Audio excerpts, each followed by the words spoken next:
Hello' guys, যিসকলে B Ed entrance টেষ্টটো দিছিলে সেইসকলৰ কাৰণে এটা গুৰুত্বপূৰ্ণ ইনফৰ্মেশ্যন আছে।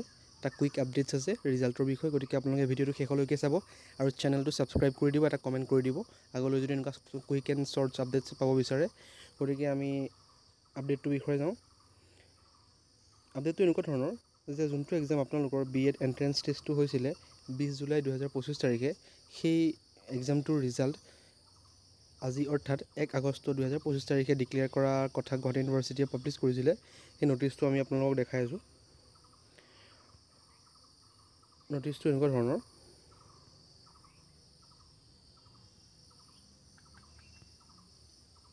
এইটো হৈছে নটিচটো।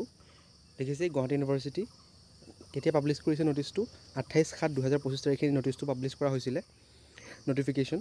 It is for information of all heads of the colleges institutions affiliated under Guwahati University that GU BHCET 2025 provisional result will be declared on 01/08/2025. This has the approval of the competent authority of GU.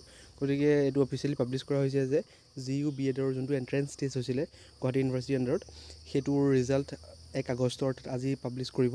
সেই exact টাইমিংটো হৈছে আপোনাৰ 5টাৰ পৰা 6টাৰ ভিতৰত সন্ধিয়া। গতিকে আপোনালোকে ৱেবছাইটটো visit কৰি থাকিব। তাৰ আগতেও ৰিজাল্টটো পাব্লিছ কৰিব পাৰে, কিন্তু সেই ৰিজাল্ট পাব্লিছ কৰা একজেক্ট টাইমিংটো সন্ধিয়া 5টাৰ পৰা 6টাৰ ভিতৰত। গতিকে আপোনালোকে যোনটো ৱেবছাইট দিয়া আছে guwahati.university.ac.in, সেই ৱেবছাইটটো ভিজিট কৰি থাকিব যে যিকোনো সময়তে ৰিজাল্টটো পাব্লিছ কৰিব পাৰে।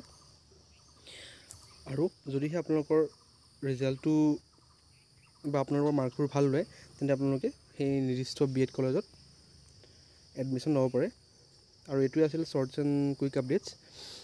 চেনেলটো ছাবস্ক্ৰাইব কৰিব এনেকুৱা ধৰণৰ কুইক আপডেটছ পাবৰ কাৰণে। Thank U.